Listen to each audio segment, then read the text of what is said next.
Thank you for being with us this evening. I also want to give a shout out to your staff. Commissioner Ezel, he was really the tip of the spear of coordinating with us to make sure this happened both times, right? This is our second try. So really extend thanks to him. I know he couldn't make it today for other commitments on that. And to our dear friend, Senator Alexander, our longtime Smokies ambassador, the ambassador to the National Park Service.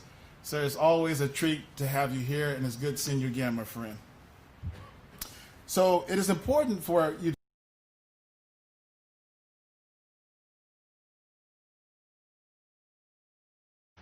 record-breaking visitation here in the park.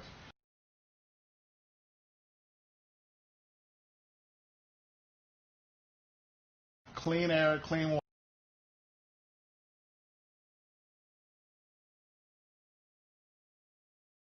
So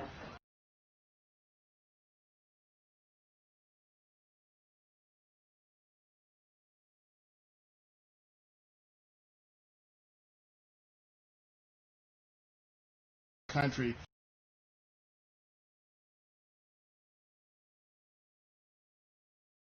issue is, which is meeting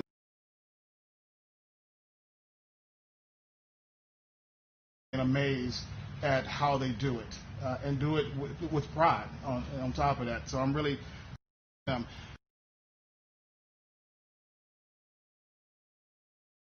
standing invitation.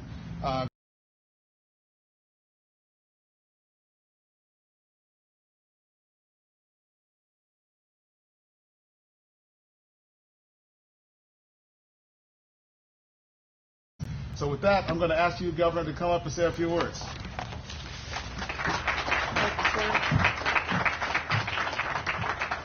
Thank you, Superintendent Cash.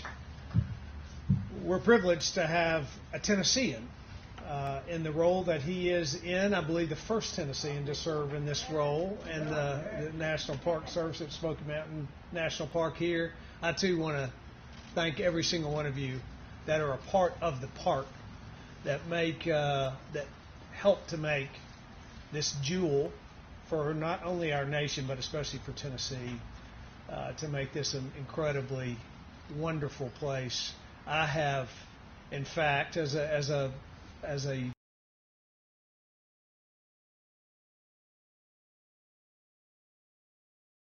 park,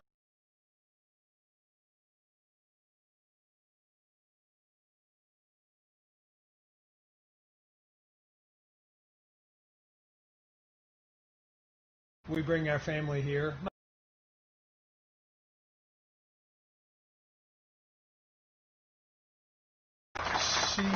She's a camper too, and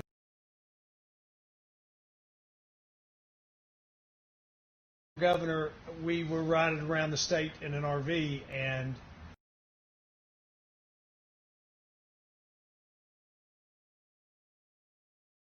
here, so this is a very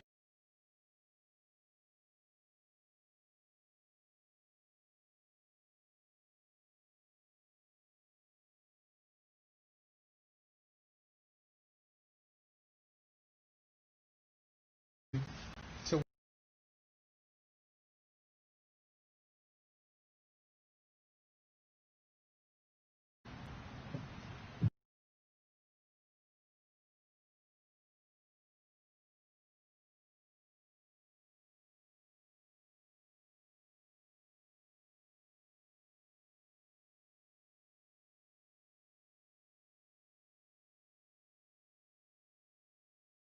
piece of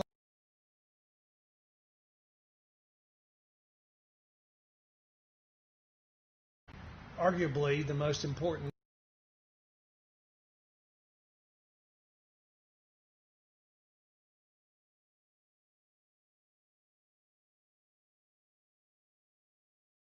(419) national parks.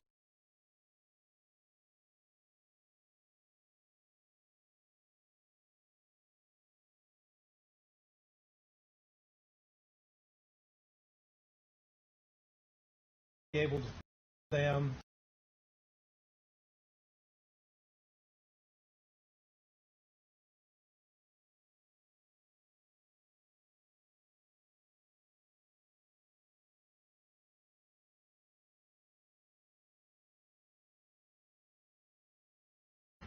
will be able to enjoy and appreciate the dozens of miles through this park from the time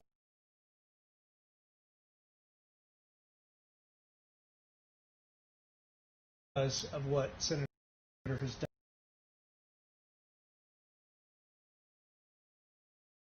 Really, for me, to have the great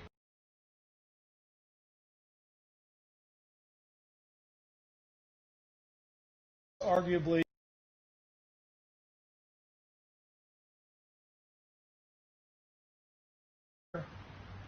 born and raised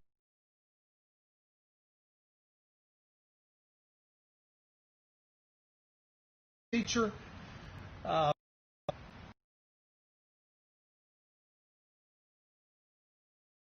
people of Tennessee.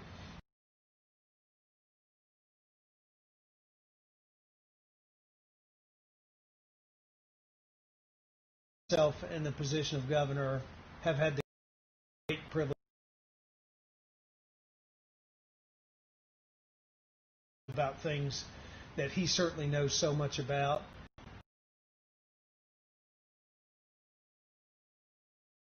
Around an RV, we had it easy, Maria.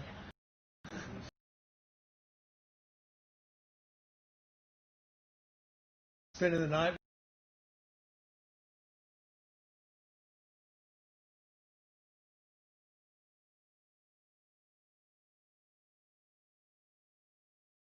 Among all Tennesseans.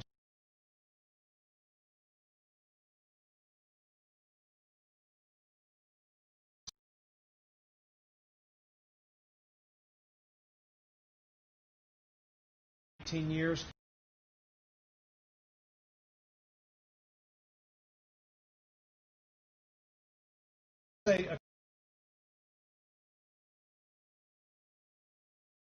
Is that we invest in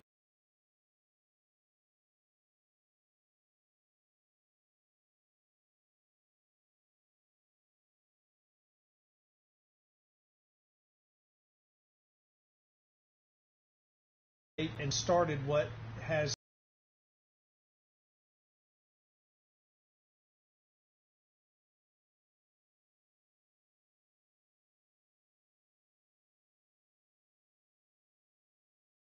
piece of work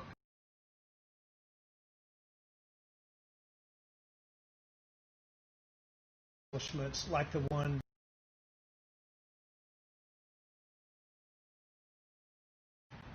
wholeheartedly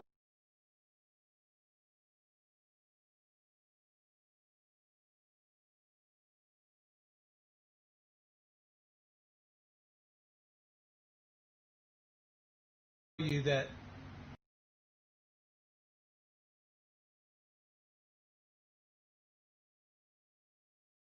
just that we've had in the in the last 6 or 7 months, it's an incredible privilege and honor to serve you all in that role. And standing here with Senator Alexander is humbling for me to be in the spot that I'm in because of the way that he served every single one of us throughout all these years. This piece of legislation will, in fact, fund, and we were talking specifically about projects that will begin in this park, but it'll happen in parks all across America. So we celebrate here in the most visited park in America.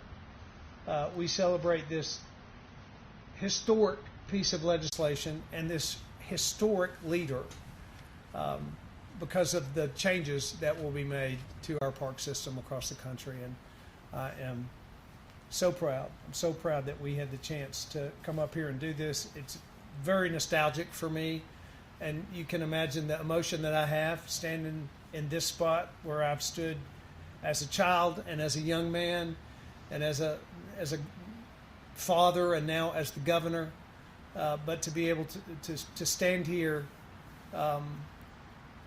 because of leaders like Lamar Alexander who have come before us and made it possible. It's a great honor, and we are grateful, sir, for all that you have done, especially grateful for what you're doing for the park in this season. Thank you very, very much.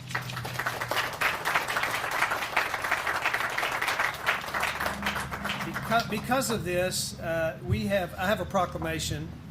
I think there are a couple of little things we're going to do here, but I've got a proclamation. It is long, and I will not read the entire thing, but I will tell you. I'll read the top and bottom paragraph because that says says it all. Whereas United States Senator Lamar Alexander is Tennessee's senior statesman, a distinguished public servant, a long-standing supporter of the American outdoors.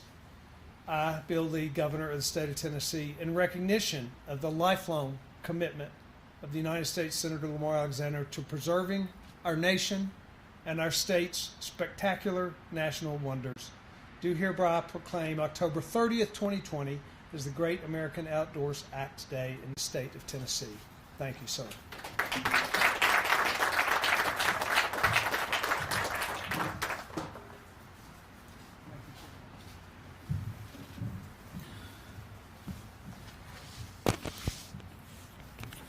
Governor, you hit on a word that helped describe what I was feeling as I was listening to you. And the word is nostalgia. And, I look to make many memories with you as well, but I just want to share the memory that I have with Senator here. So when Senator Alexander was the governor, he created the first governor School of Arts. And I happened to be one of 4 trumpet players to play with him as a young boy, and to be here today to share the stage with you one more time is just really it's stirring. So thank you for helping me describe what I was going through there. Again, I just want to really reemphasize that I'm pleased that we could make today happen. I really am, and I had a fear just based on how time has been flying here that we wouldn't have this opportunity to really give you your due respect, sir, and say thank you for a job well done and getting another one of your long-lasting legacies across the finish line, namely the Great Americans Outdoors Act. So when you do it, I got to say, you do it big when you go out. And to be honest with you, when we look at Congress today and a lot of the gridlock, and I think it's safe to say it's kind of hard to pass anything these days. Is that a safe assumption, sir? Pretty safe? And I'll confess to you that I secretly had given you an A for effort because I really didn't know, based on the amount of time we had left, if it was going to really cross the finish line.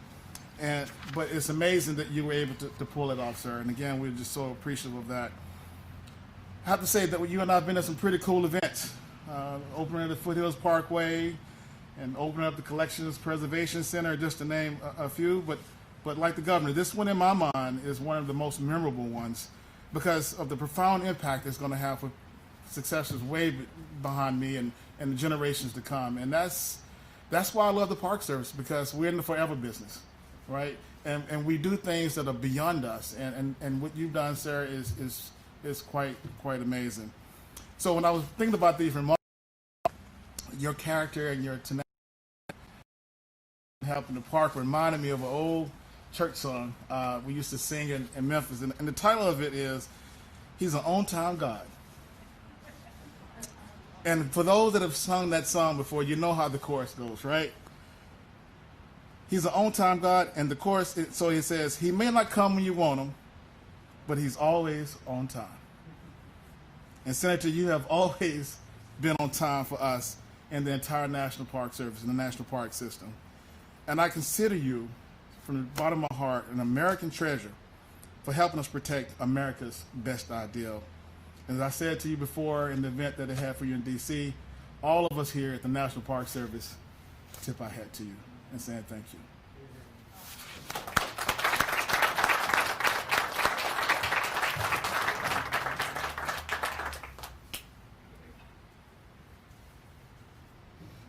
So I would like to present you with this slate here. It says, Senator Lamar Alexander, in recognition of your unwavering leadership and tireless efforts to support Great Smoky Mountains National Park for the benefit and enjoyment of future generations.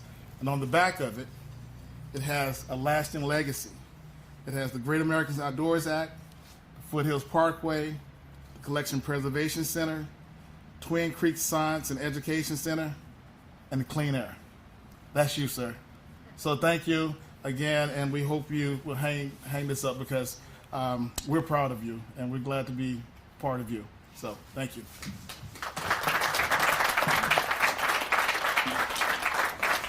So would you like to come up and say a few words? Thank you, Cash. That's very, very thoughtful. I will look up to you too.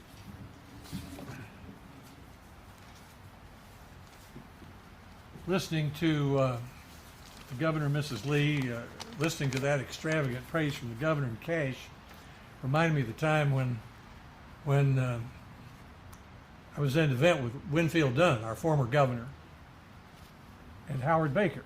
And Howard Baker was introducing me, and he got carried away like the governor and Cash just did, and he said Lamar Alexander is the finest governor that this state has ever had. And he turned around and saw Winfield sitting there, and he said, "Since Winfield Dunn." Thank you, Governor, and thank you, Cash.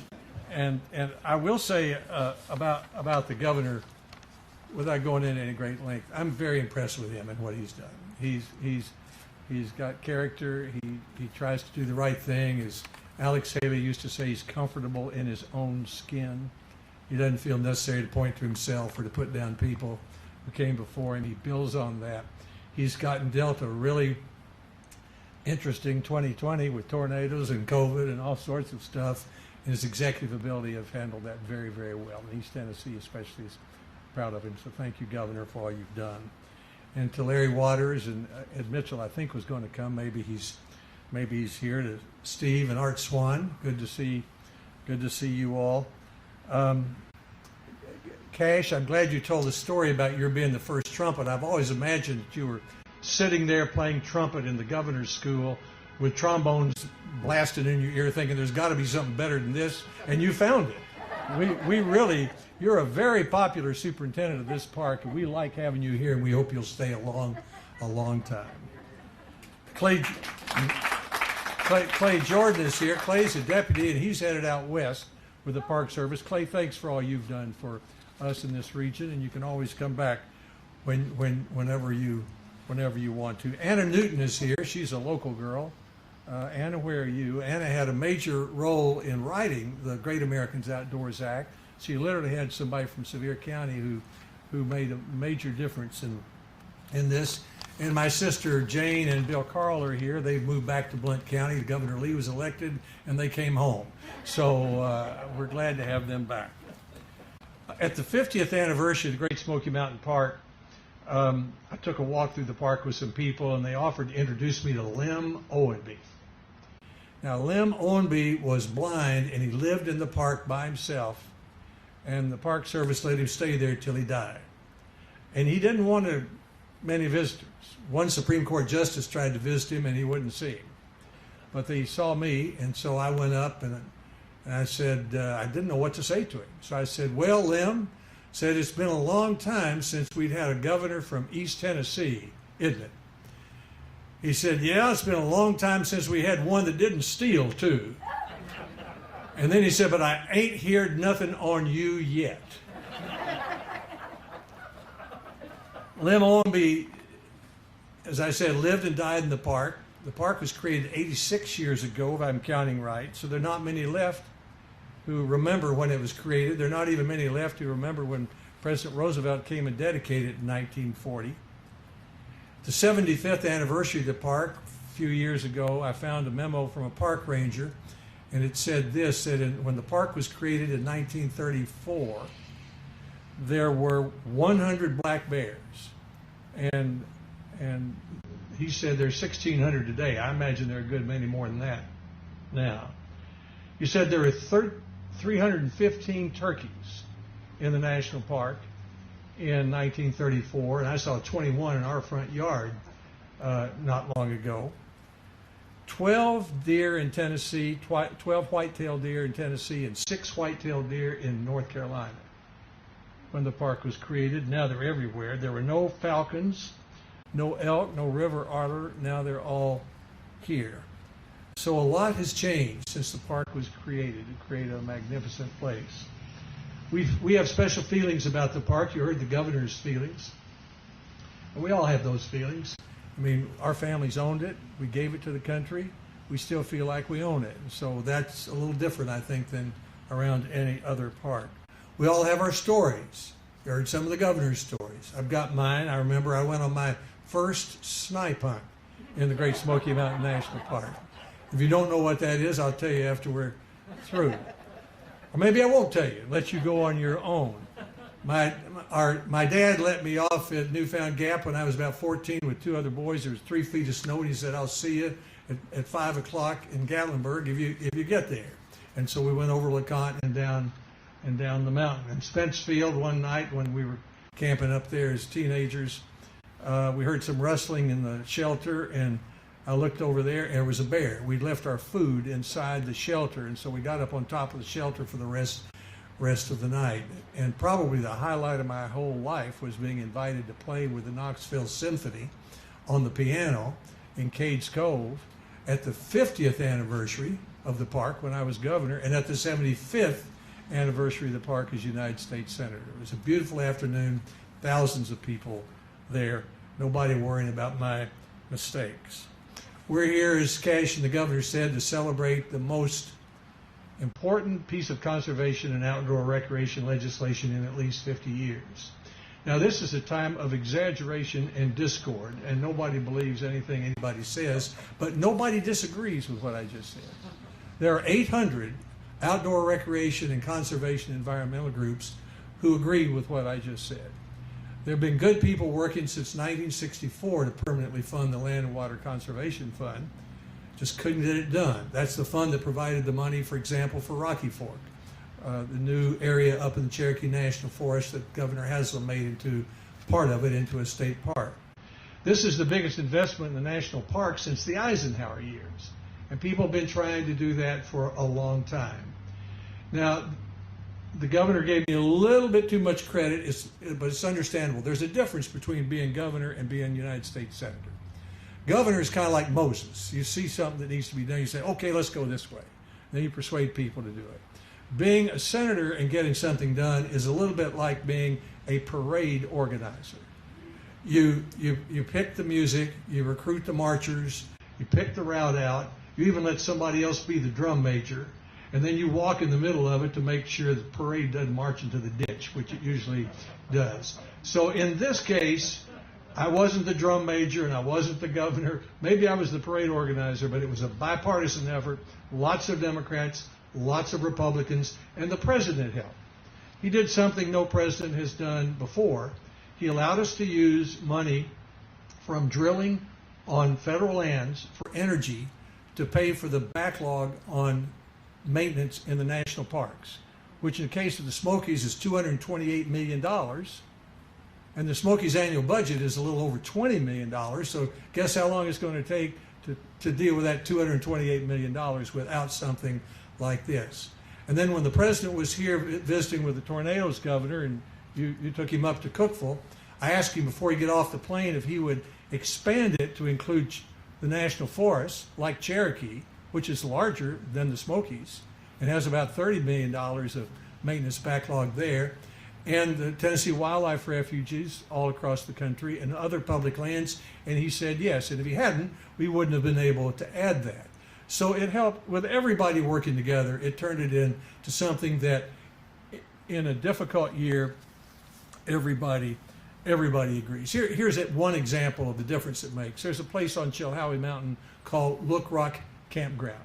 Usually you have about 5,000 families that can stay there during the year. It's been closed several years because the sewage system doesn't work.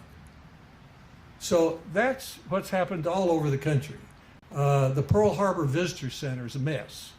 This will help fix that. The National Mall is a part of this. All of these treasures around the country are getting worn out when you have 12.5 million people, as they do, visit every year. Secretary Zinke came down here twice to talk to me about getting involved. Former Secretary Jewell, who helped us with the collection center, both of them spent the night with us over in Miller's Cove. She rallied the outside groups and the 800 groups that all work together. And I couldn't get the senators to do what I wanted, but she could. She was getting them off the planes as they were leaving, getting them to come back and vote. This legislation is a breath of fresh air in a truly dismal year. Everybody's cooped up. Everybody wants to get outdoors, and this makes the outdoors a nicer place to be. Ken Burns, who tells our story so well, including of the national parks, quotes Arthur Schlesinger Jr. as saying, we could use a little less pluribus and a little more unum. What he means by that, we've got a motto of the United States up by the presiding officer in the U.S. Senate, one from all. Diversity is important, but it's not the biggest deal. The biggest deal is turning all that diversity into one country, which we're having a hard time doing today. The National Park System helps us do that, and this legislation and the hard work of Cash and all the employees who are working overtime to deal with the $12.5 million, that helps us do that too. So it celebrates our national treasure. It unifies us. Thank you so much for this today, and thank you for coming.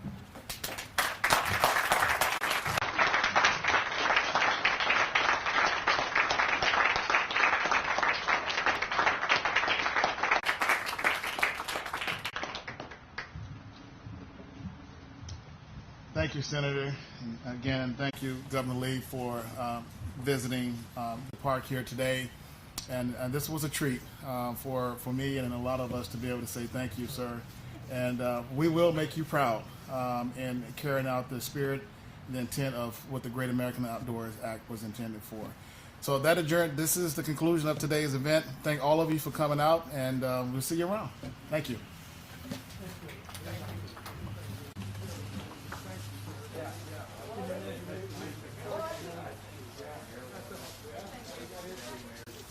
Steve, how are you doing? I heard that you found family.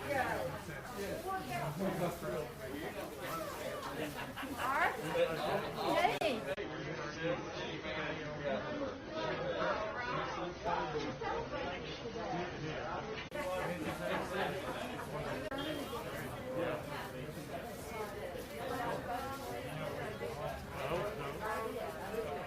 I'm on the boat, That's all right.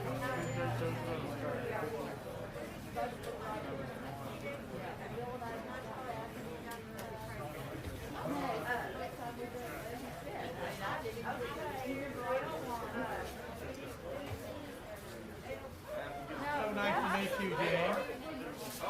Here, let me take your picture. I'm here with the friends, and they're going to be disappointed if I don't have celebrity. They'll know that. Yeah. Good to see you. They march you over there. Jump over here.